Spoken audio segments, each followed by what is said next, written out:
안녕하세요. 저는 세무사 이성오라고 합니다. 먼저 이 녹화를 앞서서 좀 제가 오늘 비염기가 심해가지고 목소리가 좀 듣기 거북하실 것 같은데 양해 부탁드리도록 하겠습니다. 저는 세무사가 된 이후로 참 많은 강의와 특강을 해왔었는데요. 그래서 여러분 앞에서 뭘 설명하는 게 그렇게 부담스럽거나 스트레스를 받은 경험이 없는데 이번 오늘 녹화하는 직무특강을 준비하면서 정말 많은 고민과 스트레스가 좀 있었습니다. 이 지금 녹화본을 보시는 여러분들 중에서 세무사라는 직업을 모르시는 분은 없을 거라고 생각합니다. 그래서 고민 끝에 제가 이 시간을 통해서 여러분들에게 무엇을 설명해 드려야 될까 조금은 생각을 해봤는데, 제가 세무사라는 직업에 대해서 관심을 가졌을 때 또는 세무사 자격을 따기 위해서 수험 생활을 했을 때 과연 세무사가 되면 어떤 일을 하고 어떤 점이 좋고 어떤 점이 좀 별로일까라는 궁금증이 항상 있습니다. 그래서 아마 이 녹화본을 보신 여러분들도 저와 비슷한 생각이 들 거라고 생각이 들어서 보다 현실적으로 여러분들에게 저희 세무사라는 시장에 대한 자격, 그 다음에 현재 세무사 시장에 대한 전망, 또 미래, 현황 모든 걸 한번 냉정하게 평가해가지고 세무사라는 직업에 관심이 있거나 아니면 현재 준비 중이신 수험생들에게 현실적인 도움이 될 수 있도록 한번 진행해 보도록 하겠습니다. 자, 그럼 시작하겠습니다. 세무사 자격 시험이라는 게 여러분들도 대부분 알고 계시지만은 세무사라는 직업을 갖기 위해서는 세무사 자격증을 획득해야 되는데요. 세무사 자격증을 획득하는 방법은 크게 두 가지가 있습니다. 이제 현재 여러분들이 많이 알고 계시는 세무사 자격 시험에 응시하셔가지고 합격을 하는 방법과 또한 국세청 소속 세무공무원이 되어가지고 면제를 받는 방법이 있는데, 후자는 이 강의를 듣는 여러분들에게 별로 해당 사항이 없을 것 같아가지고 전자를 통해서 일반적으로 세무사가 되는 과정과 그 다음에 하는 일, 그 다음에 하고 나서 무엇을 해야지 여러분들께서 세무사라는 직업에 대해서 이해하실 수 있을지 한번 진행해 보도록 하겠습니다. 좀 녹화분이라서 많이 떨립니다. 그래도 많이 이해 부탁드리겠습니다.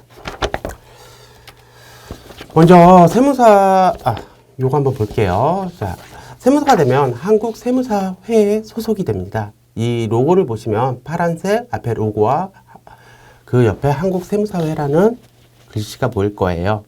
근데 이제 먼저 세무사 이 로고에 대해서 좀 설명을 드려야 될 것 같아요. 요새 젊으신 분들은 모르시는 분들도 좀 많으신 것 같아가지고 들어가기에 앞서서 이 세무사 파란색 로고의 가운데 마름모라는 거는 주판알을 의미합니다. 요건 뭐냐면 이제 이 강의를 보시는 분들 중에서도 주판을 모르시는 분들이 계실 거라고 분명히 믿고 저희 직원들도 모르시는 직원이 있더라고요. 계산기 이전에는 이런 주판으로 숫자를 계산을 했습니다. 이 십진법을 이용해 가지고 이 주판알을 하나하나씩 튕겨가면서 계산을 했던 계산기 기능이 있는데, 세무사라는 직업이 결국 세금이라는 것을 계산하는 직업이기 때문에 한국 세무사의 로고는 이 요 주판 중에 주판알 하나, 요 하나를 로고화 시킨 거라고 아시면 되겠습니다. 자, 그러면은 세무사, 요 세 글자를 한번 한자로 써보면은 세금 세자에 힘쓸 무자에 선비사자예요. 즉, 세금을 다룰 수 있는 자격이 있는 사람이라는 뜻이고요. 세무사 시험 같은 경우에는 기획재정부가 소관하고 한국산업인력공단에서 시험을 주최하는 전문직의 한 종류로서 세법과 세무회계의 지식을 보유한 조세 전문가입니다. 자, 이제 이번 시간을 통해 가지고 제가 여러분들한테 총 5가지 정도를 설명드릴 거예요.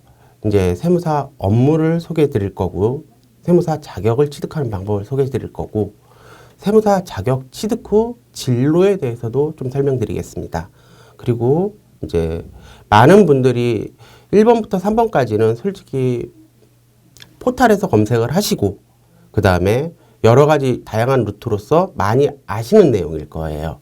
이거는 제가 굳이 디테일하게 사실 설명을 안 드려도 대부분의 세무사를 관심 있으신 분들은 다 알고 있는 내용일 수도 있지만은 4번의 세무사 업계의 현황하고 세무사 업계의 전망은 여러분들이 조금은 현직이 아니기 때문에 들을 수 있는 얘기는 어디서나 쉽게 들을 수 있는 얘기는 아닌 것 같아서 제가 좀 디테일하게 설명드리도록 하겠습니다.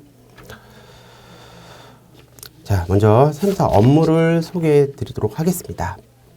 세무사는 크게 납세자의 위임에 의해서 조세에 대한 신고, 신청, 청구 등의 대리를 할 수 있고요. 세무조정 계산서, 기타 세무 관련 서류의 작성을 통해 조세에 관한 상담 및 자문을 하는 업무를 하고 있습니다. 이건 사실 교과서적인 얘기고요. 좀 디테일하게 들어가면은 납세자의 위임을 통해서 조세에 대한 신고라는 것은 우리가 흔히 알고 있는 부가가치세 신고, 법인세 신고, 소득세 신고, 그 다음에 재산으로서는 양도세, 증여세, 상속세, 그 다음에 이제 수험생들 같은 경우는 알 수 없었지만 인건비 신고에 대한 4대 보험을 포함하고 있습니다. 신청 같은 경우에는 조세에 대한 신청이라는 건 크게 여러분들이 이해하실 수 있는 게 의의신청이에요. 즉 과세관청에서 세금을 부과를 했을 때 이거에 대한 납세자가 수긍을 못했을 때는 의의를 제기할 수 있습니다. 이거를 세무사에게 위임을 해가지고 대리로서 할 수 있습니다. 그 다음에 조세에 대한 청구 같은 경우에는 이거는 일종의 앞서 신청과 비슷하지만은 청구 같은 경우는 이제 본격적인 절차라고 보시면 됩니다. 세금이 나오기 전에 과세전 적부 심사 청구라고 통해서 이 세금에 대한 적부성을 청구를 요하는 겁니다. 그 다음에 심사 청구, 심판 청구. 요거는 우리가 납세자가 세금에 대해서 불복을 할 경우 국세청 또는 조세심판원을 통해 가지고 소송을 제기하기 시작할 때 청구 드리는 겁니다. 그리고 고충 청구라는 것도 있는데 요거는 납세자에게 사실은 권한이 없어요. 즉 세법을 통해 가지고 과세관청은 적법하게 부과를 했지만 납세자의 억울한 사정을 통해 가지고 세법 외에 고충을 통해서 한마디로 재량권을 부탁드리는 청구를 드리는 겁니다.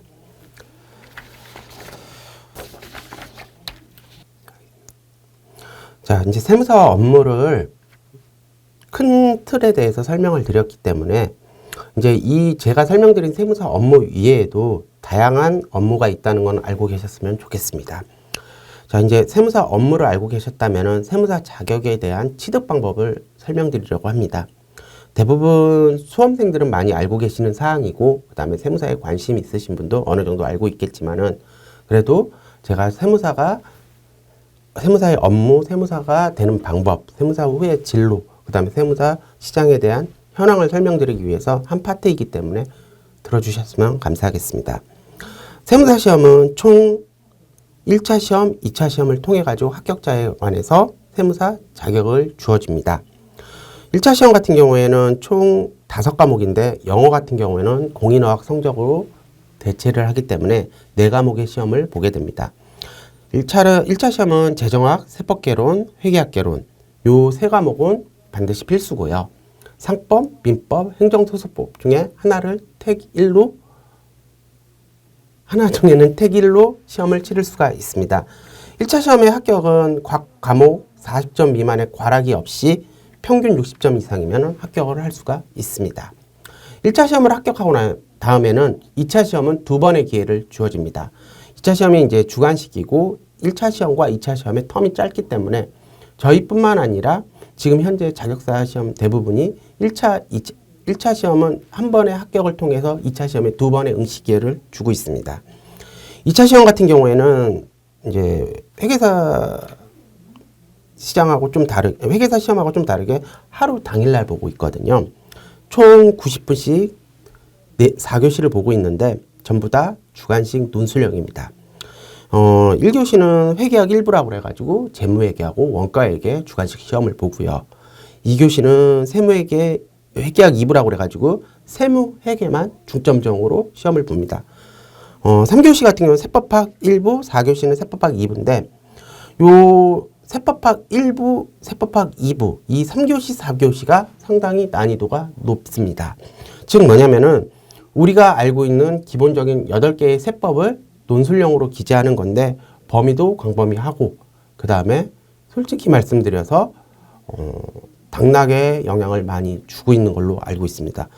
물론 2교시에 보는 회계학 2부 세무회계가 당락을 많이 좌우하는 경우도 있지만 제가 합격하고 실무에 나와서는 가장 지금 1차 시험, 2차 시험 모두 필요한 사항이지만은 세무사가 조금은 자기 업무를 하기 위해서 수월할 수 있다면은 2차 시험의 세법학 1부, 세법학 2부는 좀 많이 아시는 것이 현직 실무에 나와서는 좀 많이 편할 거라고 생각합니다.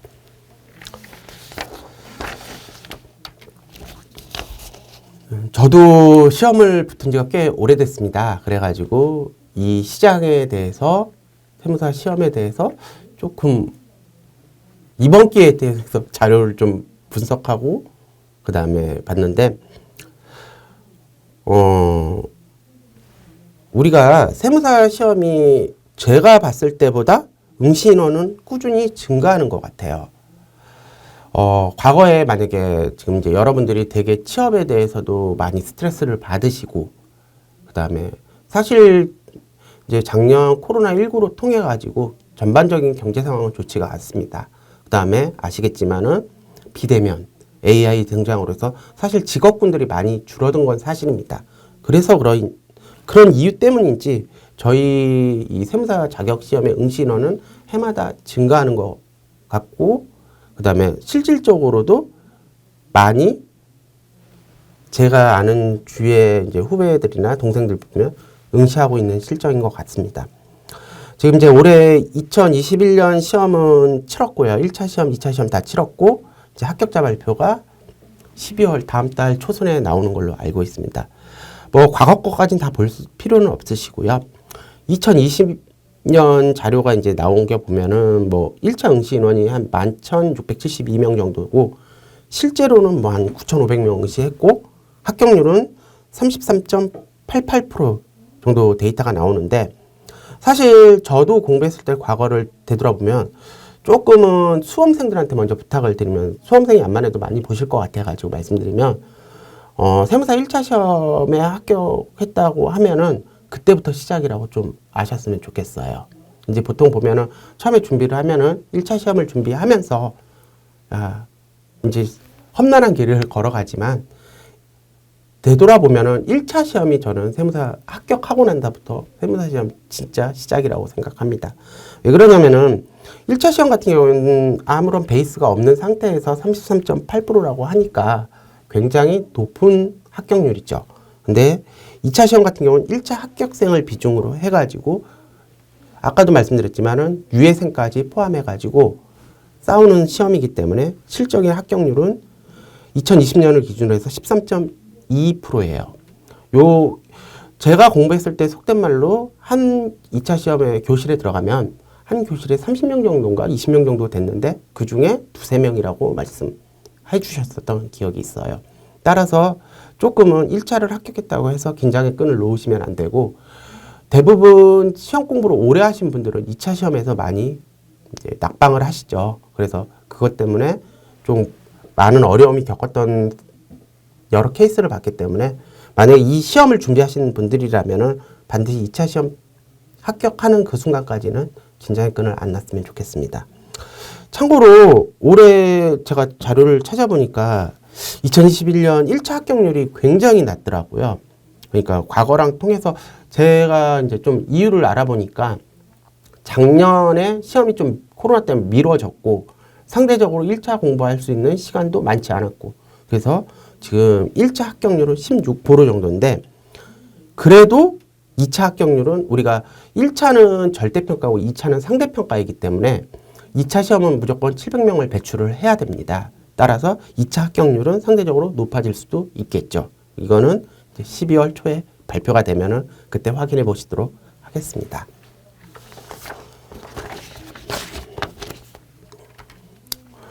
자, 지금까지 그 다음에 이번 시간은 세 번째 세무사 자격 후 진로 여기까지는 아마 대다수의 세무사 시험에 관심이 있거나 아니면 수험생이라면 아는 내용일 테라서 좀 지겨울 텐데 그래도 끝까지 봐주셨으면 좋겠습니다.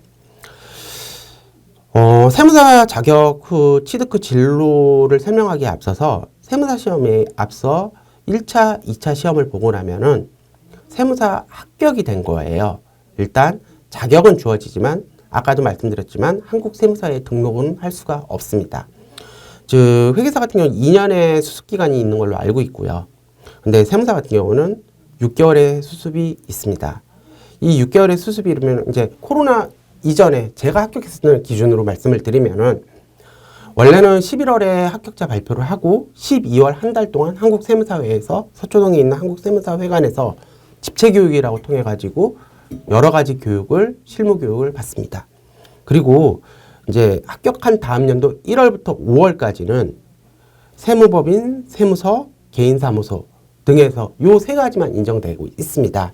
요 세 군데 중에 한 곳에서 5개월간 수습을 받아야 하고 있습니다.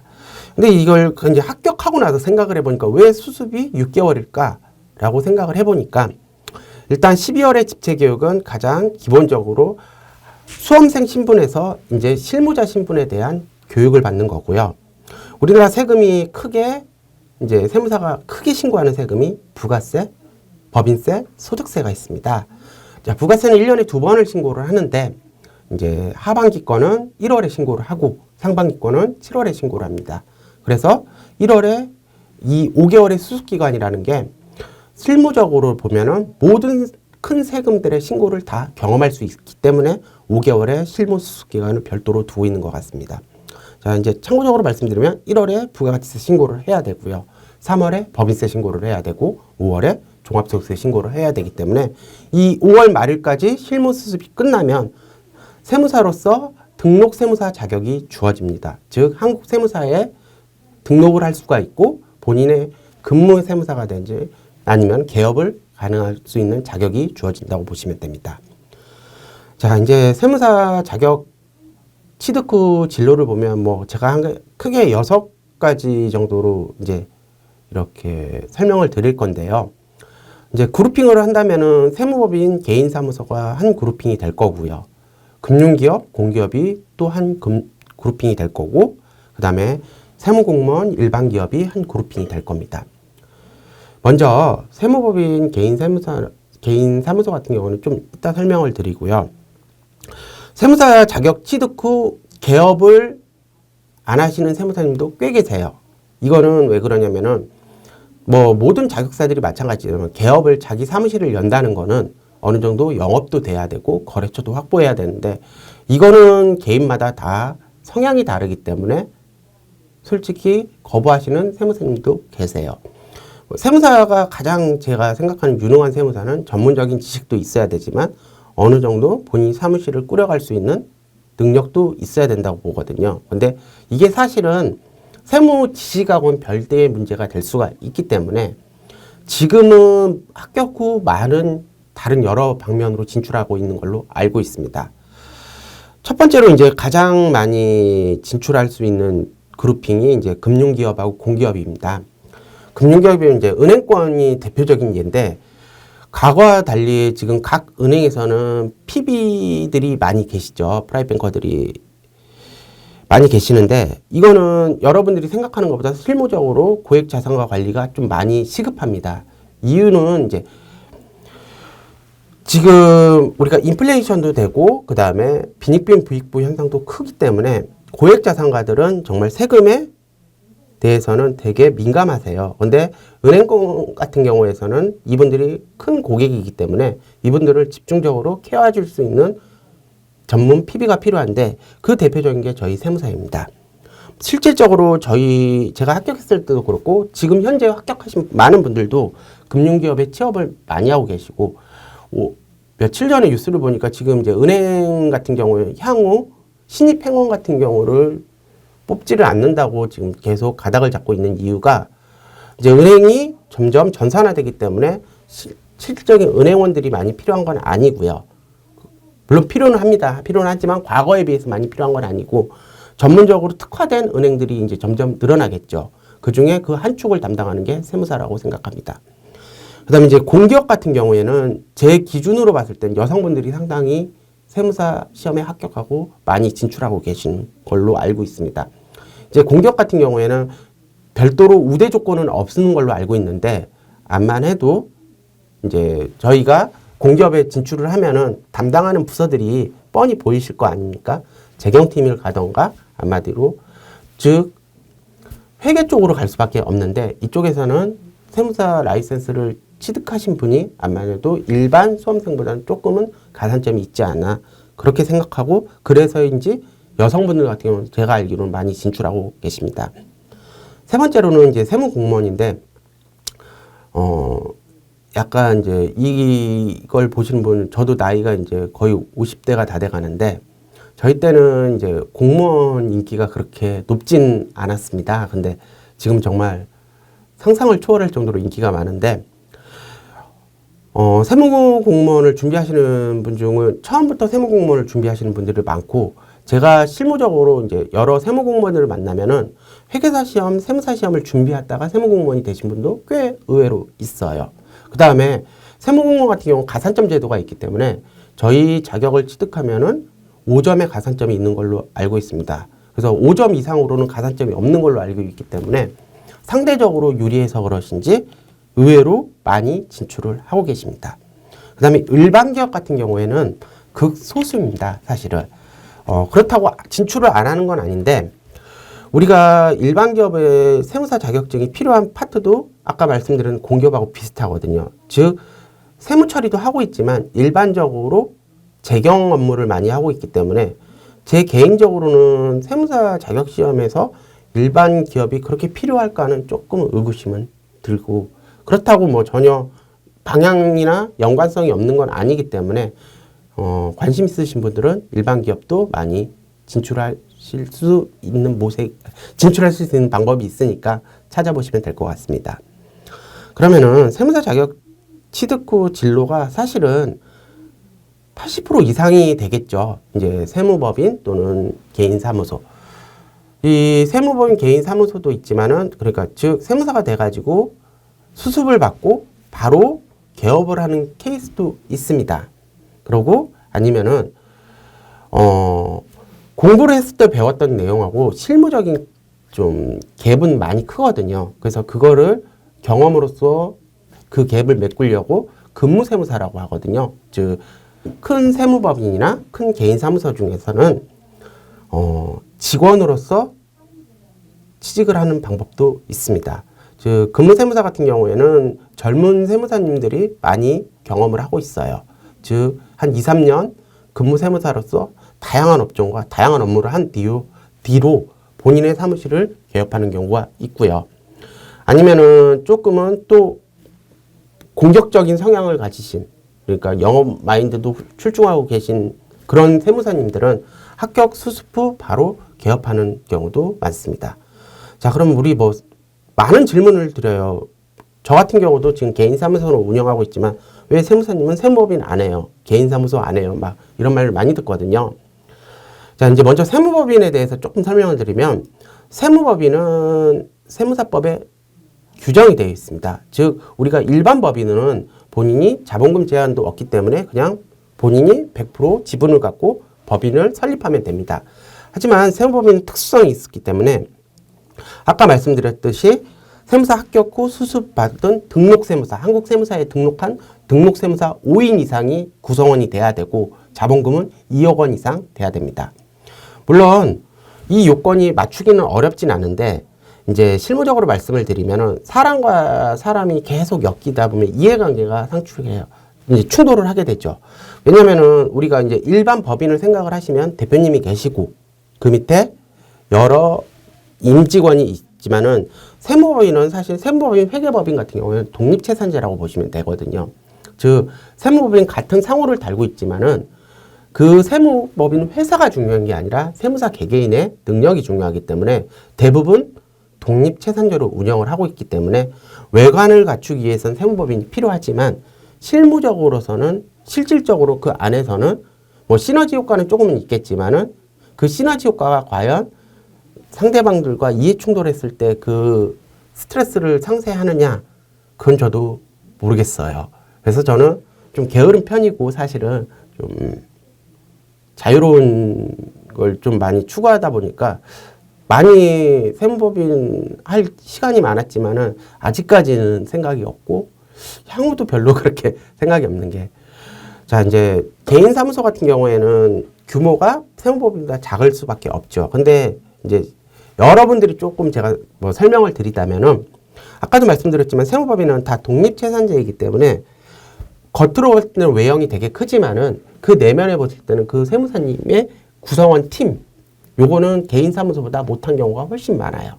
즉, 직원 2명을 둔 세무사님 5명이 모이시면 세무사 5명에 직원이 10명이 돼가지고 외형으로 커 보이겠지만은, 개인 사무소 같은 경우는 세무사 1명에 직원 4시면은 세무법인보다 사이즈가 작아 보이지만 훨씬 실질적으로 규모가 큰 편이라고 생각하시면 됩니다. 따라서 세무법인 개인 사무, 저희 직업이라는 게 세무사 개인 역량에 달려있지 이 외형은 크게 이제 중요하지 않다고 생각하시는 세무사님들이 많기 때문에 아직까지는 세무법인보다 개인 사무소가 많은 거고요. 그 다음에 좀 실무적으로 말씀 못 드리는 부분들이 있어요. 근데 그런 것 때문에 아직까지는 현재는 세무법인보다 개인 사무소가 많다.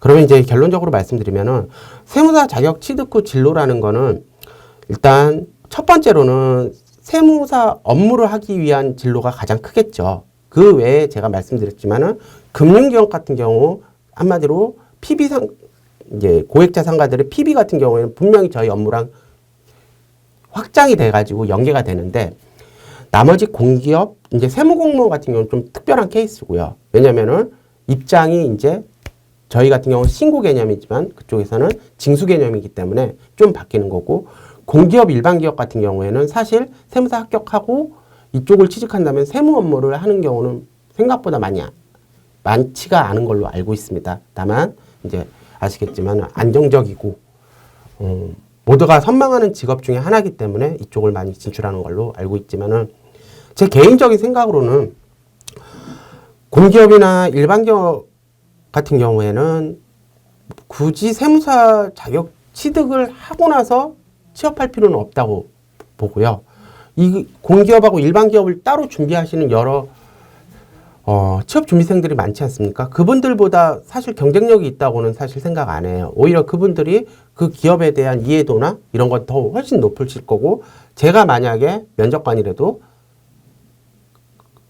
크게 세무사에게 가산점을 줄 것 같진 않아요. 다만 이제 한마디로 합격을 하고 나서는 아무래도 그분들도 여러 가지 스펙을 준비하지만 세무사 자격이라는 게 하나의 스펙이 될 뿐이지 사실 경쟁력은 있다고 생각은 안 하기 때문에 요거는 좀 오해하지 않고 드렸으면 좋고, 그래서 저희 자격이 어차피 세금을 계산하는 직업이라고 생각을 하시면은 요 크게 세무법인 개인사무소 금융기업 쪽이 저희가 이제 공부해왔던 방향하고는 맞는 거라고 생각하고 그렇게 알고 계셨으면 좋겠습니다. 자, 이제부터는 제가 여러분들한테 하고 싶은 얘기를 할 거예요.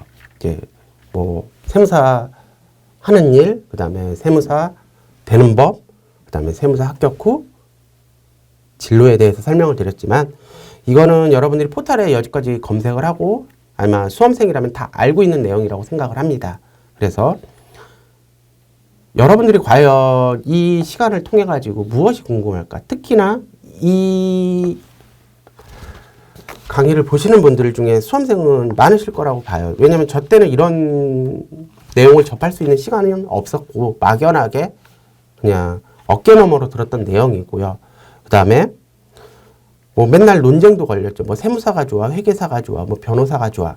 다 좋아요. 좋은데 하는 업무들은 좀 다르기 때문에 제가 설명드리는 부분이 본인한테 적성이 맞을 것 같다. 그러면은 되게 적극적으로 하셔도 괜찮다는 점을 설명드리기 위해서 이 시간을 가진 겁니다.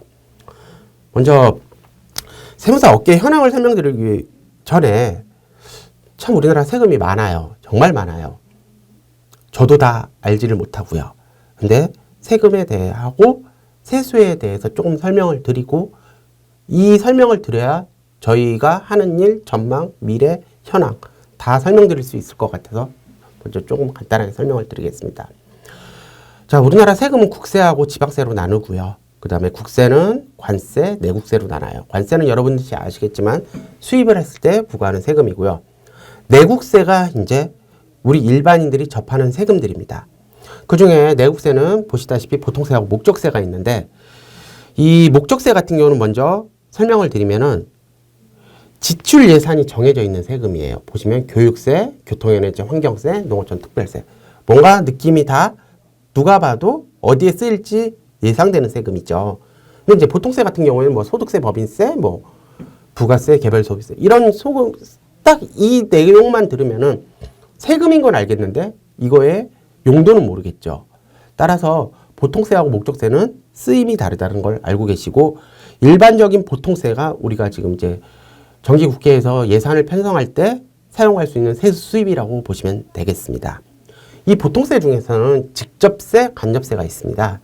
이 직접세, 간접세의 차이는 조세 부담의 정가에 따라 다른 거거든요. 즉 쉽게 설명드리면 직접세는 납세 의무자, 세금을 내는 사람하고 이 세금을 부담하는 조세 부담자가 일치하는 세금이 직접세이고요. 간접세 같은 경우에는 납세 의무자하고 조세 부담자가 일치하지 않는 세금이 간접세입니다. 쉽게 설명드리면 소득세 가장 많이 들어보셨을 거예요. 소득을 버시는 분이 세금을 내셔야 되는 세금이고, 그 다음에 간접세로는 부가가치세. 이 부가가치세는 사실 제가 제일 설명하기 어려운 세금 중에 하나예요. 간접세라고 그래서 여기까지가 이해가 되셨다면은 이게 왜 간접세인가 라고 설명을 드리면, 네. 죄송합니다. 이 레이저 포인트를 제가 샀으면은 11,000원에 샀어요.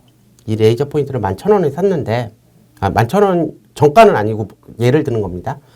11,000원에 샀으면은 우리는 이 레이저 포인트에서는 10,000원의 가격과 1,000원의 가격이 혼재되어 있다고 보시면 돼요. 즉, 10,000원은 원래 가격이고 1,000원은 부가가치세예요. 그러면은 나는 이거를 최종 구입할 때 11,000원을 사업자한테 판매자한테 지불을 하겠죠. 그럼 판매자 같은 경우에는 그 판매자가 개인 사업자라면은 10,000원은 본인의 수입이 되고 1,000원은 부가가치세로 납부를 해야 되는 거예요.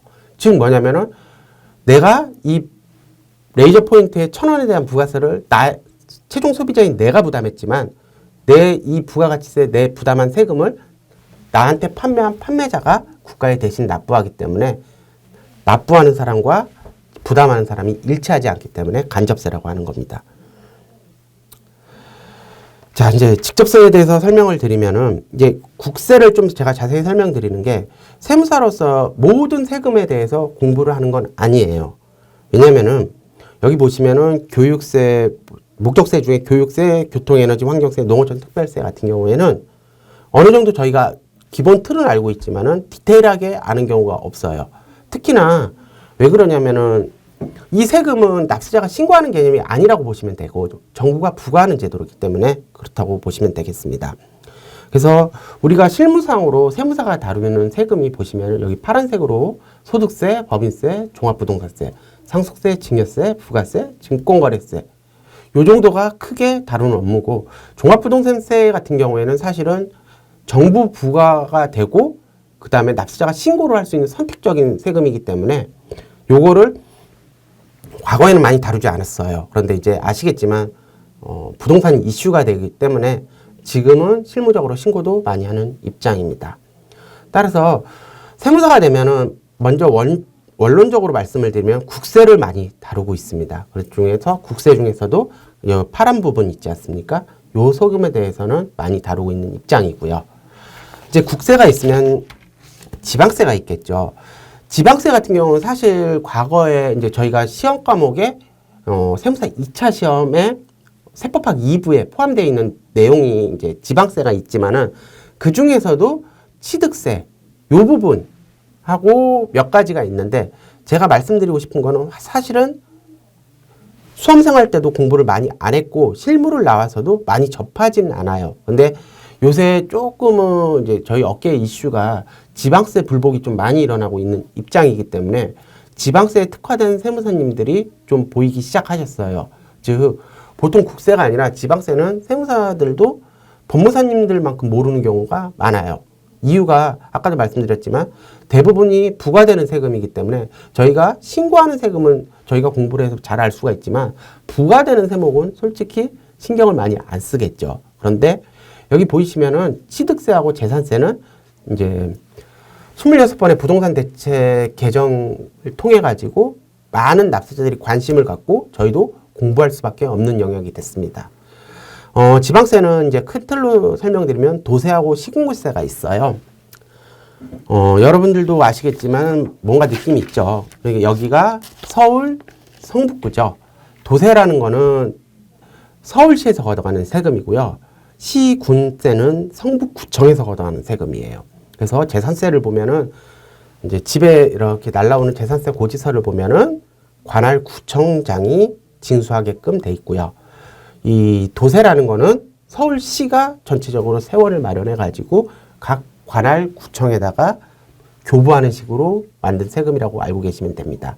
따라서 여기도 도세 중에서 보통세, 목적세가 있지만은 이것도 목적세 같은 경우에는 특별히 재원이 정해져 있는 세금이고요. 보통세 같은 경우에는 지방자치단체의 예산에 대한 그 세원이 될 수 있다고 생각합니다.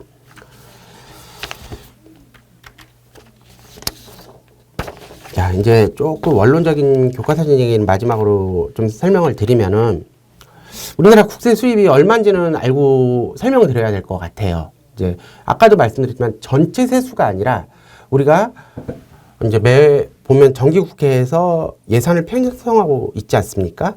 그 예산을 편성하는 거는 국세 수입을 가지고 반영을 하는 겁니다. 근데 보시면은 2018년, 19년, 20년이에요. 보면은 파란색이 소득세, 주황색이 법인세, 회색이 부가가치세인데 우리나라는 전통적으로 소득세가 비중이 가장 큰 국세입니다. 이게 이제 해마다 변동률이 좀 다른데 소득세라는 거는 뭐 근로자들이 내는 근로소득세, 그다음 사업자들이 내는 사업소득세, 그다음에 재산을 양도했을 때 양도소득세 이런 포함인데 2020년 같은 경우에는 전체 국세 세수 수입이 한 285조 5천억 정도 됐었거든요.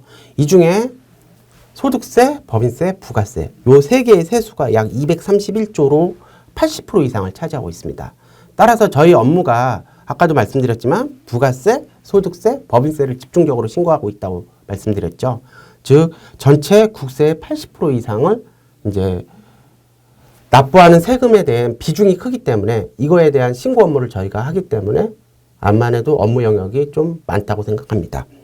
참고로 어젠가 뉴스를 보니까 내년 국세 수입을 323조 4천억으로 예상을 했어요. 즉 국세 수입은 해마다 늘 수밖에 없는 거고 그 국세 수입을 통해서 예산을 편성하고 있는데 뭐 제가 정치적인 발언을 할 수는 없기 때문에 해마다 이것만 알고 계시면은 국세 수입은 계속 증가 추세예요. 그 국세 수입이 증가한다는 거는 명목상 인플레이션도 있지만은 한마디로 과거와는 달리 세무시장이 커졌다는 것도 의미하는 방향이라고 생각합니다. 이제 한 절반 정도 하는 것 같은데요. 제가 이제부터는 조금은 세무사 시장에 관심이 있으신 분들은 관심 있거나 그다음에 세무사 시험을 준비하시는 분들에게 좀 현실적으로 설명을 드리려고 해요. 저도 과거에 공부를 했을 때 안 좋은 얘기 정말 많이 들었어요. 아, 세무사 시장 죽는다더라. 뭐 세무사 이제 별 볼 일 없대더라. 그런 얘기 정말 많이 듣고도 공부를 했고 몇 년 전이죠. 한 2년 전에 그런 얘기 많았잖아요. 뭐 향후 미래에 없어질 직업 해가지고 항상 상위 랭크는 세무사 회계사가 차지하고 있었어요. AI가 모든 걸 대신해 줄 수 있다고. 근데 이제 그거는 결론은 나중에 말씀을 드리고요. 세무사가 돼가지고 이런 업무를 한다는 걸 이제 알고 계시겠지만은, 자, 우리가 직업을 선택할 때도 분명히 그 시장이 좋은지 나쁜지는 알고 있어야 되고, 미래도 알고 있어야 되고, 그 다음에 조금은 뭐, 논점에 어긋났지만 뭐 수입도 궁금한 건 사실일 거예요. 뭐, 항상 보면은 뭐, 우리나라 신문이 이렇게 보시면 이제 11월, 12월 되면은 뭐 전문직 이렇게 평균 연봉 막 나와요. 뭐 1위부터 10위 뭐 지금은 모르겠는데 과거에는 뭐 1위가 도선사였구만. 그런데 그래가지고 뭐 돈 잘 버나? 잘 못 버나? 근데 그 신문에 나온 뉴스는 평균인 거는 알고 계셔야 돼요. 평균이라는 거는 되게 무서운 거죠. 네. 개업을 해가지고 한 푼도 돈 매출이 전혀 없는 세무사님하고 최고 고액 세무사님하고 둘이 합쳐서 평균 내면 평균이겠죠. 즉 케이스 바이 케이스라는 거죠. 즉 그 뉴스에 나오는 것만 보고 이 업계를 판단할 수는 없어요. 그래서 제가 여러분들한테 설명드리려는 게 현직 세무사로서 제가 지금 사무소를 운영하는 입장에서 좀 더 와닿는 얘기를 드리고 싶어가지고 이 부분을 좀 자세히 설명드리도록 하겠습니다. 자, 세무사 시장 지금도 아마 공부하시거나 관심 있으신 분들이 다른 분한테 물어보면은 그 시장은 별로라고 말씀 많이 들으실 거예요. 솔직히 세무사 좋아요 라고 말씀하시는 세무사님이나 아니면 주위 분들보다 별로야 나빠 라고 말씀하시는 분이 더 많을 수도 있을 거라고 생각해요. 먼저 세무사 현재 시장의 좀 부정적인 면을 설명을 드릴게요. 과거보다 정말 경쟁이 치열해졌죠. 이거는 외면할 수가 없는 게 해마다 매년 세무사가 700명씩 배출이 되고 있어요. 근데 저희가 현직에서 개업을 하다 보면은 은퇴자가 700명이 될 것 같냐? 전혀 안 돼요. 제가 이제 저희 그 세무사회 이렇게 모임, 정기 모임 같은 데 가시면 80이 훨씬 넘으시는 세무사님들도 정말 많이 계세요.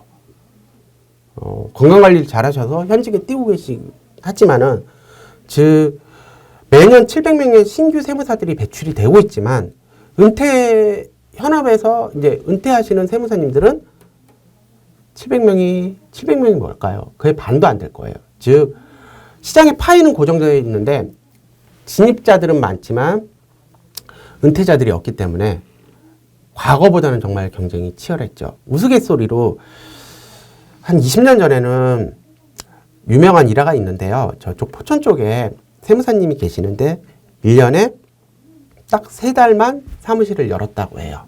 그래가지고 1월 부가세, 5월 종합소득세, 7월 부가세 신고 때만 딱 열어도 그 사무실이 1년 동안 유지가 됐다고 해요.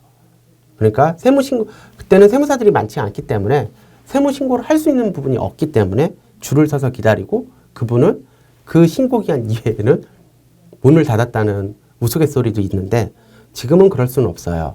지금은 신규 세무사님들도 많이 시장에 진출해 있고 기존 세무사님들은 오히려 기득권을 갖고 계시기 때문에 과거에 비해서 정말 시장 경쟁이 치열해지기 때문에 조금은 힘들다고 말씀드리고 우스갯소리로 저도 그래요. 저도 지금 만약에 제가 지금 합격했다면 라고 한숨 쉴 수도 있어요.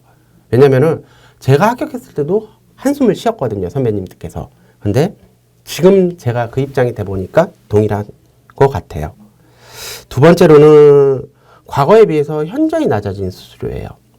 요거는 여러분들도 알고 계셔야 되는 게 저희가 이제 보통 평상시에 사업자들한테 받는 기장 수수료랑 그 다음에 법인 소득세 신고할 때 받는 조정 수수료라는 큰 틀이 있습니다. 근데 이게 20년, 10년 지금 거의 동일해요. 금액이. 그래서 현저히 낮아진 거는 그때보다 낮아졌다는 게 아니라 인플레이션을 감안하면은 오히려 수수료가 과거보다 낮아진 거죠. 따라서 뭐 90년대 합격해서 활동하시던 세무사님, 2000년대 합격해서 활동하던 세무사님, 그리고 지금 만약에 2021년 합격해서 활동하신 세무사님 보면은 갭은 분명히 있어요. 갭은 있고 그분들이 옛날에 개업을 했을 때 수익보다는 지금 신규 세무사님들이 수익이 훨씬 작을 수밖에 없어요. 이거는 저희 업종뿐만 아니라 모든 업종이 동일할 거라고 생각을 합니다. 그 다음에 저희 시장이 또 나쁜 점이 정말로 과거와 달리 부가적인 업무들이 너무 많아졌어요. 이거는 지금 점점 우리나라 세수가 커지고 예산이 커지면서 해야 될 일들이 많지만 이거를 납세자에게 전가하는 방향으로 지금 가고 있거든요. 근데 납세자 같은 경우에는 알지를 못하죠.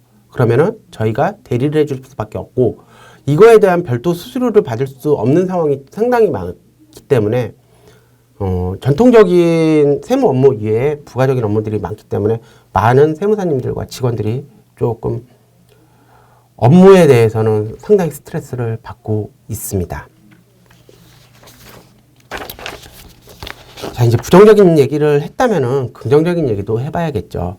제가 지금 말씀드리는 건 제가 현재 개업 세무사로서 느낀 점을 말씀드리기 때문에 정답은 아니라고 생각하시면 되겠습니다. 이제 부정적인 면을 먼저 설명드린 이유는 항상 긍정적인 면을 저는 더 강조하고 싶어서 후자에 넣고 있는 거라고 생각했으면 좋겠어요. 현재 세무사업 시장의 긍정적인 면을 좀 설명드리면 크게 한 5가지 정도 돼요. 이게 제 개인적인 생각이고 아마 다른 세무사님들은 다를 거라고 생각을 하지만 제가 과거 멘토링 등을 통해 가지고 여러 이제 재학생들이나 졸업생들한테 질문을 받았을 때 그 질문을 좀 며칠 동안 곰곰이 생각했을 때 가장 해줄 수 있는 말이 무엇일까를 고민하다가 한 5가지 정도를 설명드리려고 해요. 과거보다 어렵다고 분명히 말씀드렸습니다. 예, 과거에는 자격증이 모든 거를 대변해 주던 시대도 있었던 걸로 알고 있어요. 먼저 말씀을 드리면은 제가 이 말을 좀 까먹은 것 같은데 과거와 달리 세무사 자격증이라는 라이센스 하나가 여러분들의 인생을 보장해 줄 수는 없어요. 그 유명한 일타 강사님이 그 얘기를 하셨더라고요. 제가 유튜브를 보다 보니까 과거에는 대학이 모든 거를 책임져 주는 시대였지만 지금은 암만 좋은 학벌도 그 학생의 미래를 보장하지 않는다고 정말 많이 와닿는 얘기였거든요. 시대는 지금 계속 변하고 과거와 같이 여러분들이 싫어하는 기성세대처럼 혜택을 누릴 수 있는 시대는 아니죠. 따라서 하나의 제가 세무사 자격증이라는 걸 가끔 표현을 하면은 우리가 이제 졸업을 하거나 이제 취업을 할 때 아니면은 나가서 사업을 하셨을 때 그분들은 맨손으로 나가서 하는 거고 저희 같은 경우에는 이 자그마한 자격증이 조그만 칼이라도 될 수 있다고 저는 생각을 해요. 즉 그분들보다 하나의 무기가 더 장착되어 조금은 유리할 수 있다는 정도로 생각을 하는 거지 이 세무사 자격을 가지고 있으면 내가 이 조그만 칼이 날 모든 걸 대신해 준다고 생각하지 않고 있기 때문에 먼저 그 말씀을 드리고 설명을 드릴게요. 현재 세무사업 시장의 긍정적인 면은 첫 번째로는 다양한 신종사업의 출현이에요. 이거는 기존 이제 나이가 드시거나 아니면은 좀 도태되시거나 공부를 덜 하신 세무사님들은 상당히 어려워하는 부분이에요. 극단적인 예로 이제 여러분들이 가장 잘 아시는 유튜버 수익이죠. 유튜버를 지금도 관리하는 세무사님들은 관리할 수 있는 세무사들이 몇 명 안 돼요. 이유가 뭐냐면은 기존의 전통적인 사업이 아니거든요. 우리가 구글을 통해 가지고 수익을 창출한다는 게 쉽지는 않았고요. 과거에는 있지도 않았고요. 구글이 나오기 전에 아예 없었던 사업이고 이게 이제 세원이 포착이 되니까 그분들도 성실 신고를 해야 되는데 이 유튜브에 대한 시장을 이해를 할 수도 없고 그 다음에 구조도 모르고 그 다음에 뭐가 이슈가 되는지도 모르시는 세무사님들이 계시겠죠. 그분들을 무시하는 게 아니라 접해보질 않고 공부를 안 했기 때문에 그렇고요. 이제 일반적으로 세무사가 돼가지고 전통적인 업종이죠. 건설, 도매, 서비스, 뭐 음식점 이런 거는 누구나 할 수 있습니다. 누구나 할 수 있기 때문에 경쟁력은 없죠. A라는 세무사 사무실에 맡겨도 B라는 세무부인에 맡겨도 거의 대동소이해요. 그런데 이런 다양한 신종 사업 같은 경우에는 그분들이 오히려 세무사를 찾아올 수밖에 없어요. 왜냐면은 일반적인 세무사 사무실을 가서 이렇게 거절당하는 경우도 상당히 많기 때문에 왜냐면 저희가 신고라는 거를 하면은 잘못 신고됐을 때 가산세 부담도 상당히 크거든요. 그렇기 때문에 본인이 자신 없으면은 거부할 수밖에 없어요. 그래서 긍정적인 면이 왜 긍정적인 면이냐면은 신규 젊은 세무사님들은 그 업종에 대해서 저희보다 이해도가 훨씬 빠를 거예요. 따라서 이게 하나의 강한 장점이 될 수가 있다는 거죠. 저 같은 경우도 사실은 조금은 많이 호기심이 있어가지고 여러 업종들을 많이 해봤어요. 여러분들이 이름만 대면 알만한 대형 유튜버들도 저희가 관리를 하고 있지만 제가 유튜버에 관심을 갖게 된 이유가 있었거든요. 처음에는 되게 부정적으로 봤다가 어느 순간 저도 빠지게 되더라고요. 그런데 그러다 보니까 그 구독자 수들이 많은 유튜버들을 보니까 되게 호기심이 생겼어요. 이분들은 과연 얼마를 벌까? 여러분들도 궁금하실 거 아니에요. 지금 뉴스로 많이 오픈이 됐지만 한 3, 4년 전만 해도 유튜버 수입은 아무도 몰랐어요. 비로소 국세청에서 작년에 통계가 나온 것 뿐이고요. 그래서 그렇게 하다가 공부를 한 거를 제가 제 블로그에 올리기 시작을 했어요. 아, 이런 점이 뭐 된다 하니까 여러 유튜버들이 세금에 대해서 스트레스를 받고 있다가 어느 순간 찾아주기 시작을 했죠. 그러다가 제가 신고 경험과 업종 이해도가 높으니까 많이 오게 된 거죠. 따라서 이건 제 자랑이 아니라 온라인 쇼핑몰도 마찬가지고 지금 SNS 마켓, 인스타 마켓, 그 다음에 에어앤비 여러 가지 업종들이 재작년에 국세청에서 이걸 뒤늦게 파악하고 이 업종들을 사업자 등록하는 방법들을 이제 공시하기 시작했거든요. 근데 이 시장은 기존부터 있었고 기존부터 관리하던 세무사님들도 계셨어요. 그분들은 상당히 시장에 비교 우위가 있겠죠. 한 상대적으로 진짜 상당히 우위를 점하고 있기 때문에 이분들 같은 경우에는 제가 자꾸 돈 얘기해서 좀 죄송하지만 수수료도 다른 전통적인 업종보다 상당히 많이 받고 있어요. 따라서 앞으로도 계속 다양한 업종들이 출연을 하겠죠. 이 다양한 업종들이 먼저 선점하시는 세무사님들은 상당히 수익 창출에 용이할 거라고 생각합니다. 두 번째로는 과거에 비해서 세원의 투명화예요. 여러분들도 아시겠지만 요새는 학생들도 다 체크카드, 신용카드 쓰시죠. 과거에 우리 많이 경험하셨을 분들도 계실 거예요. 뭐 현금을 주시면은 할인해 드릴게요. 뭐 이런 식으로요. 자, 과거보다 현재 세수가 높아진 이유는 세원이 투명해진 것도 있습니다. 지금 대부분 우리나라 전체 매출액의 파악이 90% 이상은 카드, 신용카드, 체크카드, 현금 영수증으로 파악이 되고요. 그 다음에 이제 플랫폼을 말씀을 드리겠는데 온라인과 플랫폼이 발생하면서 국세청은 모든 사업자의 매출 자료를 알 수가 있어요. 따라서 여러분들이 가장 잘 아시는 배달의 민족 같은 경우에는 음식점원 같은 경우에는 과거에는 현금 결제를 하시면 매출을 누락할 수도 있겠지만은 지금 플랫폼으로 배달을 하시는 분들은 10원 하나 매출을 누락할 수가 없어요. 국세청이 다 알고 있기 때문에 이 자료들이 이렇게 계속 세원이 투명하면 투명할수록 세무사 시장은 커질 수밖에 없죠. 극예로 과거에는 세금을 안 내시는 분들도 세원이 투명화됨에 따라서 세금을 낼 수밖에 없는 입장이고 세금을 내기에는 본인 신고하기에는 부담이 있겠죠. 따라서 저희 시장은 앞으로도 계속 커질 거라고 저는 전망을 하고 있습니다. 세 번째로는 이제 조금 이슈되는 부분, 제가 이 재산세를 자꾸 얘기하려면 정치적인 이슈를 조금 해야 돼가지고 조금은 꺼리낌이 있어요. 그래도 이제 뭐 정치 편향 이런 건 전혀 없으니까 그냥 편하게 들으시면 되는데 재산세를 통한 수익 창출은 뭐냐면은 과거에 비해서 재산세 신고 비중이 굉장히 높아졌습니다. 그리고 수수료 또한 굉장히 높아졌고요. 이유가 뭐냐면은 우리 이 정권에서 26번의 부동산 대책을 통해 가지고 여러분도 알다시피 뭐 양포 세무사라는 얘기가 있어요.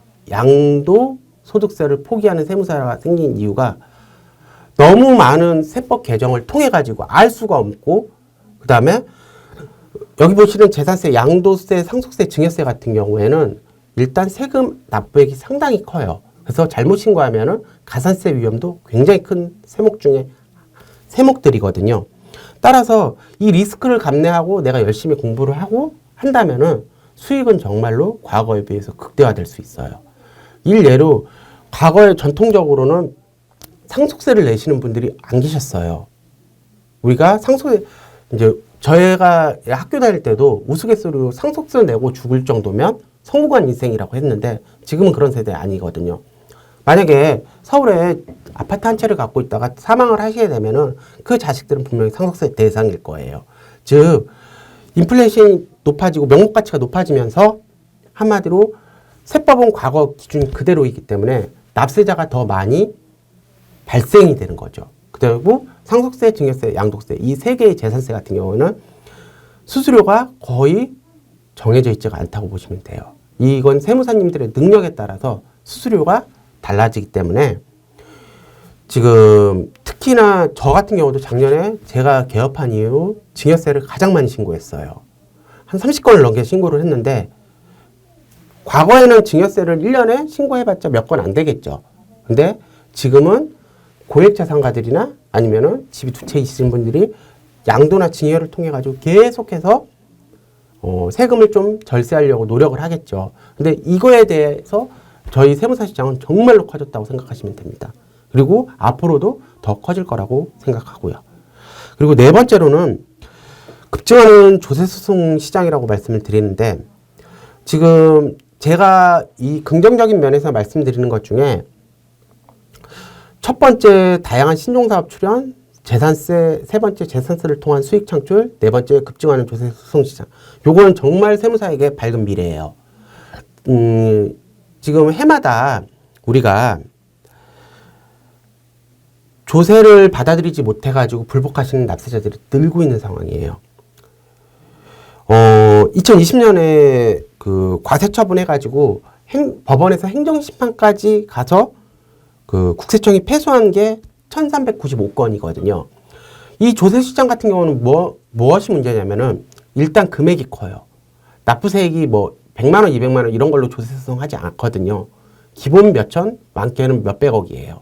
따라서 이 조세소송 시장 같은 경우에는 수수료가 정말로 크겠죠. 제가 자꾸 돈 얘기한다고 해서 좀 그런 게 좀 보일 수 있지만은 이건 현실적인 얘기입니다. 여러분들이 자격증을 따고 개업을 하고 나서는 수익이 창출돼야 되는 건 당연한 얘기거든요. 근데 전통적으로 기장시장 죽었대더라 이런 면만 보시면은 세무사를 할 수가 없기 때문에 조금 돈과 연관된 얘기를 하더라도 받아들이셨으면 좋겠습니다. 저도 조세 불복을 몇 번 해봤는데 정말 어려워요. 어렵고 우리나라 조세 불복을 하는 과정은 행정심판 전치주의라고 그래가지고 우리가 보통 민사나 형사 같은 경우는 바로 법원에다가 청하죠. 근데 조세는 절대 그럴 수가 없어요. 즉 국세청이나 조세심판원에 먼저 판결을 받아보고 그 다음에 법원으로 넘어가는 제도거든요.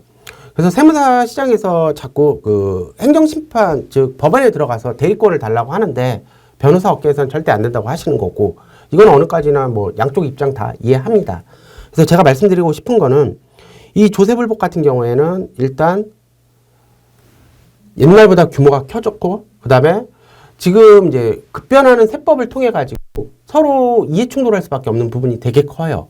특히나 이 조세불복 같은 경우에는 소득세, 법인세뿐만 아니라 재산세에도 상당히 크게 나오고 있거든요.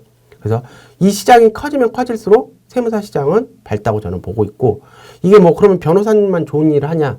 그건 아니에요. 왜냐면 아까도 말씀드렸지만 행정심판 전치주의를 따라서 우리가 법원에서 이기는 케이스가 2020년에 1395건이고요. 그 전에 법원 가기 전에 국세청에서 심사청구 아니면 조세심판원에 대해서 심판청구를 통해 가지고 납세자가 승소하는 비율은 더 높습니다. 즉 마찰을 통해 가지고 납세자가 승소를 하고 그 승소를 통해 가지고 세무사가 수수료를 얻는 구조가 굳이 법원까지 가지 않더라도 심사청구, 심판청구를 통해서도 어느 정도 수익 창출이 되기 때문에 이 시장이 커진다는 것은 세무사 입장에서는 대단히 반가운 소식입니다. 그리고 이제 마지막으로 다양한 영업활동 루트, 요거는 좀 양날의 검이에요. 그냥 한 가지만 다양하게 예를 들면은 과거에는 세무사가 되면은 인맥으로서 아니면은 뭐 소위 업계에서 쓰는 돌발 영업이라고 그러죠. 그냥 거래처들 이렇게 보이는 오프라인 가가지고 막 영업하시는 세무사님이나 사무장님들이 계셨어요. 근데 지금은 그런 세대가 아니겠죠. 물론 인맥으로 통해서 영업을 할 수가 있지만 인맥 영업은 대부분 반대를 해요. 저 입장에서도 반대예요. 이게 사람이 세금이라는 거는 항상 만족할 수 있는 세금은 없어요. 납세자는 100원을 생각했는데 세무사는 200원을 내라고 그러면은 서로 빈정상하는 건 사실이거든요. 근데 이게 지인이라면 서로 더 껄끄러운 거예요. 그래서 인맥 영업은 지양하시는 게 좋으실 거고요.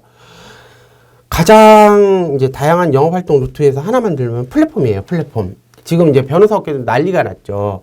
그 플랫폼에서 변호 업무를 이렇게 수임할 수 있다고 해가지고 뭐 변호사 협회에서 맡고 있는 걸로 알고 있는데요. 저희도 마찬가지예요. 뭐 여러분들 라디오 같은 거 보더라면 뭐 세무통, 찾아줘 세무사 막 이런 게 있는데 이 플랫폼을 통해서 영업할 수 있는 루트가 있다는 거는 장점은 기존 세무사가 아닌 신규 개업 세무사님들한테는 반가운 소식은 맞아요. 왜냐면은 오프라인 영업이 아니라 온라인 영업을 통해 가지고 본인의 거래처를 확보할 수 있다는 거예요. 단점은 수수료가 비싸죠. 그리고 변호사법도 마찬가지지만 세무사법도 금전을 수수하고 거래처를 알선하는 거는 세무사법 위반이에요. 그런데 지금 하고 있어가지고 소송 중이라서 제가 별말을 못 드리지만은 어쨌든 과거보다는 온라인 영업 활동이 대단히 쉬워졌고 많이 활동할 수 있다는 점은 세무사 시장의 긍정적인 면이에요. 이게 왜 그러냐면 신규 세무사 입장에서는 처음에 거래처를 확보하기가 쉽지가 않은데 이게 오프라인만 있다고 생각하시면 더 힘드실 거예요. 근데 과거보다는 신규 개업 세무사님들이 빨리 안착할 수 있던 게 온라인 마켓을 통해 가지고 좀 많이 안착할 수 있던 걸 봐가지고 제가 긍정적인 면이라고 생각합니다. 네, 이제 세무사 업계 현황까지 봤고요. 이제 그러면은 여러분들이 알고 싶은 전망도 봐야 되겠죠. 근데 현황을 통해 가지고 미래를 예측할 수 있다고 생각을 합니다. 제가 오늘 지금 여기까지 강의한 게 여러분들한테 도움이 될지 안 될지는 모르겠지만 제가 만약에 세무사에 관심이 있었다면 이 얘기가 좀 도움이 될 것 같아가지고 많이 준비했으니까 사실은 좀 확신이 안 들어가지고 불안한데 그래도 이 누구 한 명이라도 제가 하는 얘기가 도움이 됐다면 정말 좋겠습니다. 자, 모든 직업에 대해서 현재도 알아야 되지만 미래도 좀 생각을 해봐야겠죠. 우리가 이제 과거랑은 달리 뭐 직업을 하나 가지고 평생 사는 시대는 아니라고 하지만 최소한 내가 직업을 선택을 했을 때 미래가 있는 직업을 선택하는 게 맞겠죠. 아까도 말씀드렸지만 뭐 몇 년 전에 없어질 직업 되게 이렇게 좀 이슈가 됐다 요새 사그라드는 게 AI 출연으로 많이 없어질 거라고 합니다. 근데 제 개인적인 생각이고 여러분들도 아마 동의하실 건데 AI 출연으로 없어지는 직업군들은 단순 직업이거나 진입장벽이 낮은 직업들이겠죠. 그죠? 왜냐면은 무언가를 판단한다는 건 AI가 잘 할 수가 있겠지만은 우리가 현재 뭘 판단할 때 이해관계가 대립될 때는 분명히 한쪽 말이 맞을 수는 없거든요. 즉 결론은 정답이라는 건 없을 수가 있어요. 이 정답이라는 걸 없는 거에서 정답을 찾아가는 과정이 이제 AI가 못한다는 생각을 하고 있습니다. 그래서 저희 업계 전망이 여러분들은 모르시겠지만 제가 죽을 때까지는 사라지지 않을 것 같아요. 일단은 개인적인 생각입니다. 자, 이제 좀 들어가면은 세무업계 전망은 아까 세무사 현재 현황에서 부정적인 면을 제가 설명을 드렸어요. 그거와 가장 그냥 일맥상통한다고 보시면 되는 게 먼저 부정적인 면은 두 번째예요. 두 가지예요. 사무실을 운영하다 보면은 수익 부분하고 지출 부분이에요. 근데 이제 수익 부분은 전통적인 기장 수수료가 아까도 뭐 약화됐다고 말씀을 드렸죠. 이게 뭐냐면은 뭐 20년 전에 만약에 수수료가 10만 원이고 지금이 10만 원이면 분명히 약해진 거겠죠. 그 안에 인플레이션이 되고. 근데 우리가 이제 조금은 아셔야 될 게 점점 저희도 그렇고 이 수수료를 올리는 방향으로 하고 있는데 이걸 못 올리시는 분들은 이제 거래처가 떠날까봐 이런 경우도 많으세요. 근데 저희 사무실도 그렇고 그렇게 운영을 하시다가는 언젠가는 사무실을 운영할 수 없을 정도가 될 수가 있기 때문에 앞으로도 기장 시장은 수수료가 크게 증가될 것 같진 않아요. 제 개인적인 생각으로는 지금도 덤핑도 많고 그 다음에 이제 실무적으로 명의대여라고 그러죠. 세무사님들은 안 계시고 사무장님들이 운영하시는 사무실도 많고 그 다음에 플랫폼을 통해서 근데 제가 말씀드리고 싶은 거는 저희 업종뿐만 아니라 이 온라인이 활성화되면서 여러분들이 만약에 볼펜 하나를 사서 볼펜 한 자루를 사려고 인터넷을 뒤지면 10원이라도 싼데 뒤지지 않을까요? 그죠? 공산품 같은 경우에는. 근데 이게 저희 업계도 동일하게 되는 거예요. 아까도 제가 말씀드렸지만 전통적인 업종들 있지 않습니까? 뭐 건설업, 도소매업, 음식점업 이런 업종들은 어느 사무실을 가도 차별화가 없기 때문에 그 시장에 그 업종에 대한 수수료는 더 낮아질 수도 있겠죠. 이거는 경쟁력이 없다고 생각하니까요. 그리고 두 번째로는 이제 매출 측면에서는 그런 거고 이제 비용 측면에서는 과거에 비해 진짜 비용이 정말 많이 증가를 하죠. 이번 정부 들어오면서 인건비가 굉장히 이제 상승폭이 처음에 컸었죠. 그러니까 저희 직원을 기준으로 했을 때 이제 최저 시급이 저희 업계가 되게 짜다고 말씀을 해요. 예, 과거에는 전통적으로요. 근데 지금은 사실 이제 직원들하고 상담을 해봐도 그렇지는 않아요. 그러니까 뭐 대기업보다는 많이 줄 수는 없겠지만은 웬만한 중소기업 이상인 사무실도 꽤 운영되고 있는 걸로 알고 있어요. 이유가 뭐냐면은 이제 아까도 말씀드렸지만은 업무 같은 경우에는 세무사하고 직원하고 같이 해야 되기 때문에 인센티브 같은 경우도 한마디로 뭐 줄 수밖에 없는 입장이고, 그 다음에 복지도 과거랑 다르게 많이 줄 수밖에 없는 거고, 이런 걸 통해서 보면은 과거보다는 비용 지출이 훨씬 커지고, 그로 인해서 매출 수익은 악화되고 비용은 늘어남에 따라서 수익성은 되게 낮아졌죠. 그래서 아마 세무사를 부정적으로 보시는 세무사님이나 주변 분들이 그렇게 말씀하시는 것 같아요. 근데 제가 지금까지 말씀드리는 거는 계속 전통, 과거에 비해라고 그러죠. 어느 업종이 과거에 비해서 호황인 업종, 뭐 신생 스타트업이나 이런 데는 몰라도 전통적인 업종들은 과거에 비해서 경쟁도 치열하고 수익성도 약화된 건 사실입니다. 그래서 지금 제가 말씀드리는 것만 보면 세무사 시장은 어두워요. 어두운 건 사실인데, 또 하나의 우스갯소리를 들으면 그래도 다들 잘 먹고 잘 삽니다. 왜냐면은 과거에 비해서 수익성이 약화됐다는 거지, 지금 현재에서도 제가 생각해서도 그렇게 수익성이 약화된 건 아니죠. 그런데 워낙 과거의 기성세대나 먼저 옛날에 개업한 세무사님들이 수익이 높았기 때문에 거기에 비해 상대적으로 악화된 거라고 생각합니다.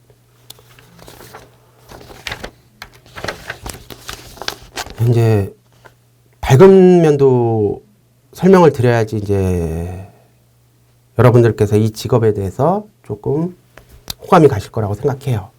아까 그 긍정적인 면을 설명드린 거랑 좀 비슷한 거예요. 근데 이제 미래를 한번 살짝 제 개인적인 생각으로 보자면은 제가 공부했을 때보다 지금의 세법은 정말 더 어려워졌어요. 정말 어려워졌어요.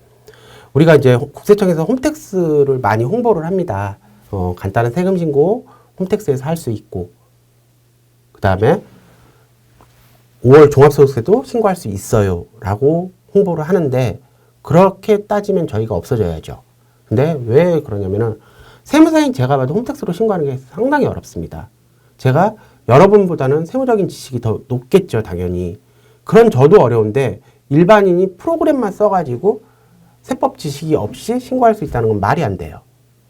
그래가지고 복잡해진 세법으로 인해서 사업자들은 세무사의 세무대리 수요가 증가할 수밖에 없어요. 이유 이제 예를 하나 들어볼게요. 간단하게 예를. 과거에 만약에 그 라면집이 있었다고 생각을 해볼게요. 예를 들어볼게요. 그 라면집 같은 경우에는 아까도 말씀드렸지만 현금 매출이 많아가지고 뭐 이렇게 노출되는 매출이 별로 없어요. 그런 경우에는 과거에는 그분은 저희에게 세무대리를 의뢰하지 않고 본인이 직접 뭐 세무서에 가서 신고하거나 할 수가 있었어요. 근데 아까도 말씀드렸지만 본인의 세원이 노출되면서부터 장부 유형도 어려운 장부로 바뀌고 이럴 때 보면은 본인이 신고할 수 없는 상황이 오겠죠. 그럴 때는 세무대리를 맡길 수밖에 없는 입장이죠. 즉 세법도 복잡해졌지만은 세원도 투명해진 마당에 한마디로 사업자 같은 경우에는 세무신고를 이제 본인이 할 수 있는 시대는 점점 지났다는 거예요. 두 번째로는 아까도 말씀드렸지만 특정세법에 특화된 세무사가 많이 안 계시다는 거죠.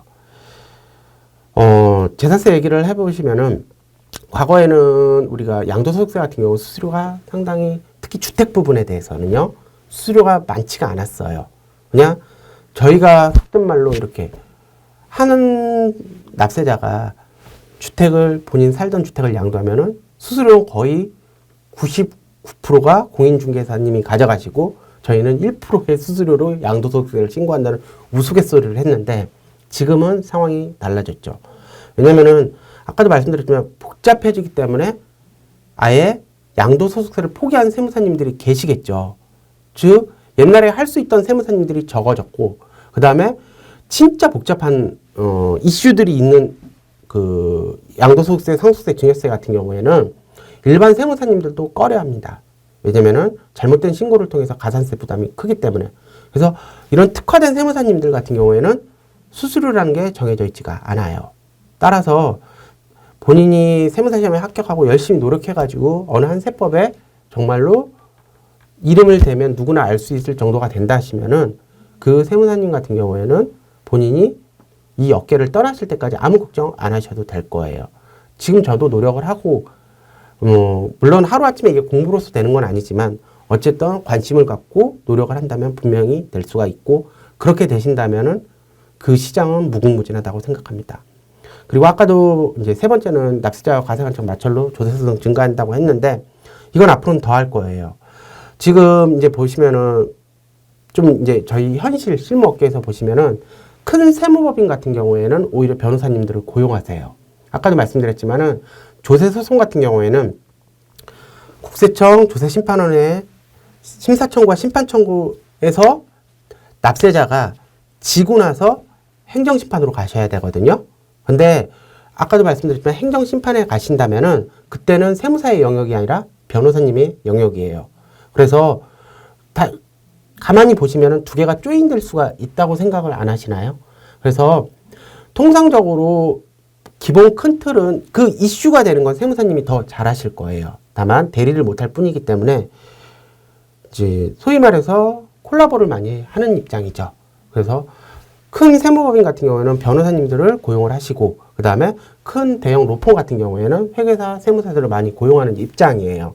이거는 어디까지나 조세소송에 관해서 이 시장의 파이는 정말 크거든요. 왜냐면은 일단은 여러분들이 생각한 이상의 금액대들이 소송으로 붙고 있어요. 그리고 지금 과거에 비해서 국세청도 패소율이 되게 높고요. 이 시장을 지금 전문적으로 특화하려는 세무사, 변호사, 회계사님들이 많이 계십니다. 근데 요거의 증가는 어찌됐거나 세무사 업계에서는 대단히 환영받을 일입니다. 그리고 네 번째로는 아까 말씀드렸지 신정사업은 앞으로도 무궁무진하게 계속 있을 거예요. 그런데 이건 약간 조금 여러분들이 거부할 수 있지만 제 생각에는 이렇게 나이를 먹어가면서 세무사님들이 경륜은 높아지지만은 또 그렇다고 이렇게 신종사업에 대한 이해도는 높지 않은 건 사실이에요. 이거는 이제 세무사가 되면 되게 좀 바쁜 것도 있고 또 많이 시간이 안 나실 경우도 많아요. 생각보다 이렇게 스케줄이. 근데 그 업종을 이해할 수 있다는 거는 많이 연구하고 공부를 하셔야 되는데 사람이 나이를 먹으면은 새로운 것에 대한 거부 반응도 상당히 있습니다. 저희 직원을 예를 들면은 오래된 직원일수록 새로운 업무를 쉽게 할 수 있는 것도 싫어해요. 왜냐면 전통적으로 하는 거고. 이걸 세무사에 빗대어 보면 동일합니다. 저희도 지금까지 해왔던 업종들을 통해서 저희가 충분히 수익 창출을 하고 있다면 괜히 새로운 업종을 공부해가지고 스트레스 받고 싶진 않으실 거라고 생각을 해요. 따라서 근데 이제 살아남으려면 노력을 해야 되지만 이런 건 어쨌든 젊은 세무사님들의 영역이 맞을 거예요. 앞으로도. 그래서 이 신규 시장 확대는 정말로 개업한 지 얼마 안 되시거나 아니면 수험생이거나 아니면 이제는 바로 개업하신 세무사님들한테는 큰 도움이 되실 겁니다. 그리고 이제 마지막으로 항상 말씀드리는 거죠. 다양한 수익 창출 활동이 가능한 건 이건 저희 업종뿐만이 아니라 누구나 마찬가지일 거고 소위 말해서 전문직들은 동일할 거예요. 저도 1년에 보시면은 뭐 강의, 그죠? 대표적인 게 가장 큰 게 강의겠죠. 저희 같은 경우에는요. 그 다음에 무슨 위원들을 되게 많이 하고 있어요. 이것도 어느 정도 수익 창출되고 지금 요새 젊은 세무사님들은 유튜브도 많이 하고 계시더라고요. 근데 이제 그 유튜브의 수익이 얼마나 있는지 저는 모르겠지만은 그거 외에 여러 가지 활동이 가능을 해요. 이제 생각보다 그 세무사를 요하는 시장이 좀 마켓들이 많이 존재하기 때문에 그런 시장을 통해 가지고 과거에는 관심이 없었던 수익들을 많이 창출하고 계시니까 제가 볼 때는 세무사 업계 전망이 그렇게 나쁘지는 않다고 생각합니다. 자, 이제 도움이 되셨을지 모르지만은 저는 세무사 업계 전망을 이 마지막 스크립터로 대신을 할게요. 세무사를 반드시 되겠다는 분은 반드시 됐으면 좋겠어요. 이 시장이 어두운 면은 상당히 많지만 밝은 면도 진짜 많다는 걸 알려주셨으면 좋겠고, 제가 현직으로서 설명을 드리는 이유는 저도 수험 상태 진짜 고민 많이 했거든요. 자꾸 어렵다는 얘기를 들었는데 이거 돼가지고 정말 몇 년 고생해가지고 할 가치가 있나. 예. 무슨 어느 업종이든 처음에 개업을 하시면은 되게 힘드세요. 그 힘드신 게 과거에는 1, 2년이면 극복한다고 그러는데 지금은 저희 입장에서는 한 5년은 극복하셔야 돼요. 그 5년 동안 힘든 과정을 통하면은 어느 정도 기득권이라는 걸 갖고 계시겠죠. 이제 마무리하기 전에 좀 몇 가지 얘기 드리고 끝내도록 하겠습니다. 이제 이 강의를 보는 분이 지금 이제 몇 년생인지는 잘 모르겠지만은 제가 대학교 다닐 때 1998년도에 개봉했던 영화가 있었어요. 이제 브루스 윌리스가 나오는 아마겟돈이라는 영화였는데, 이게 그 영화에서 소행성이 지구를 충돌을 하는 거예요. 그래서 이 충돌을 하면은 이제 큰일이 나니까 미국에서 우주선을 쏴가지고 그 소행성에 안착한 다음에 소행성에 구멍을 파가지고 거기다 폭탄을 설치해서 소행성을 터뜨리려는 거예요. 그리고 귀환을 하려는 건데, 문제는 이게 귀환이 보장이 안 되겠죠. 그래서 한마디로 재난 영화인데 이제 지구를 구한다는 영화인데, 제가 왜 이 얘기를 하냐면은 7명의 요원이 이제 우주선을 타고 날아가요. 날아가는데 뭐 자기가 죽을지도 모르는데 거기를 가시는 분은 없겠죠. 그래서 이제 미국에서 정부에서 말하는 거예요. 소원을 들어주겠다. 요구 조건을 들어주겠다. 하는데 뭐 어떤 분은 백악관에서 자기는 여름을 보내겠다. 귀환을 하면, 또 어떤 분은 뭐 지금까지 내가 불법 자동차 주차 딱지 다 없애줘라 하는데, 가장 재밌었던 게 7명이 공통적으로 요구한 게 있었어요. 그거는 뭐냐면은 내가 무사히 귀환을 하면은 앞으로는 절대 세금을 안 내도록 해달라는 거예요. 그걸 보면서 되게, 저는 그 대사가 되게 깊이 지금까지 뇌리를 박히는데, 왜 그러냐면은 그게 이제 우리 일반인들 납세자들에 대한 마인드라고 생각을 해요.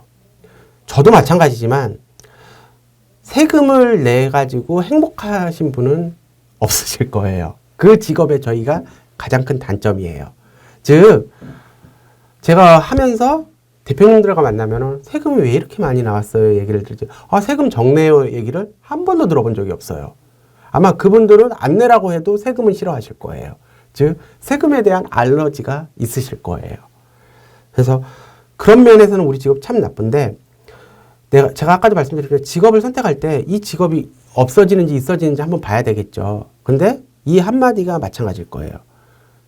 뭐 벤자민 플랭큰 뭐 그분 유명한 얘기가 있죠. 미국을 건국한 공신인데, 이 세상에서 뭐 죽음과 세금만큼 확실한 건 없다. 즉 제가 말씀드리고 싶은 건 세금은 피할 수는 없어요. 절세할 수 있어요. 탈세할 수 있지만 피할 수는 없어요. 따라서 그 세금이 존재하는 한 저희 직업은 존재할 수밖에 없고요. 제 세무사로서 조금 이제 직업에 대해서 장점하고 단점만 설명을 드리면, 단점은요, 아까도 말씀드렸지만 돈과 세금과 관련되어 있기 때문에 납세자의 웃는 얼굴을 볼 수가 없어요. 즉 스트레스예요. 그리고 잘못된 신고로 인해서 가산세 부담은 항상 세무사들에게 짐이 되고 있어요. 그 다음에 또 나쁜 점은 누군가를 만났을 때 세무사라고 그러면은 대화의 주제가 거의 세금이에요. 즉 다른 얘기를 할 수가 없어요. 왜냐면은 온통 그분들 머릿속엔 세금뿐이 없기 때문에요. 근데 장점으로서는 뭐냐면은 저희가 이제 개업 세무사를 기준으로 하시면은요, 신고 시즌이 1년에 정해져 있습니다. 1월, 3월, 5월, 7월. 요 4개월의 신고 시즌이 정해져 있고, 나머지에는 솔직히 본인 직원이 이렇게 어느 정도 구성원이 돼 있는 세무사 사무실 같은 경우에는 시간이 너무 자유롭다는 거죠. 물론 뭐 다른 스케줄을 잡을 수 있다는 거고, 출퇴근 시간도 자유롭고 뭐 이런 건 다 동일하지만, 결론적으로 시간을 자유롭게 쓸 수 있다는 게 가장 큰 장점이에요. 이거는 이제 근무 세무사일 때는 할 수가 없지만 개업 세무사일 때는 가장 큰 장점이고, 그 다음에 사회 경제적으로 시각이 굉장히 넓어질 수가 있어요. 저희 직업이 이게 단점일 수도 있는데, 돈을 잘 버시는 분들을 보면 좌절감을 느껴요. 왜냐면은 그분들이 세무사를 필요로 하시고 그분들을 얘기를 하다 보면 사회적 경제적으로 되게 이해도가 넓고, 하지만은 이제 상대적으로 저분은 수입이 이만큼인데 나는 이만큼이라고 좌절감은 느끼지만, 어쨌든 그 부분에 대해서는 상당히 다른 직업보다 다양한 직업군과 여러 업종을 만날 수 있다는 건 강점입니다. 그래서 이제 마무리를 지으면은, 끝으로 제가 세무사 좋다고 말씀드렸지만은 그냥 이 한마디가 여러분들한테 도움이 되셨으면 좋겠어요. 제가 세무사로서 제 직업의 만족도는 100점 만점에 99점이에요. 다 좋아요. 마이너스 1점은 뭐냐면은, 아까도 말씀드렸지만 1월, 3월, 5월, 7월 이 바쁜 시즌에 조금 가족과 함께 보내기가 시간이 힘들다는 거고, 특히 5월 우리 가정의 달이잖아요. 그때 이제 뭐 부모님한테도 별로 착한 아들이 될 수 없고, 자식한테 좋은 아빠가 될 수 없고, 뭐 그런 시간을 함께 보낼 그 바쁜 시즌에는 정말 바빠가지고, 뭐 야근, 뭐 12시 퇴근하는 건 당연히 한 거고요. 이런 것 때문에 만족도가 떨어지는 게 마이너스 1점이고, 그 외에는 현직인 제 직업에 대해서 정말 만족도가 높습니다. 그래서 세무사에 관심이 있거나 세무사를 목표로 하는 수험생분들에게는 빨리 이 라이센스를 확대하고 저희 업계에 같이 일하는 동료가 됐으면 좋겠습니다. 감사합니다.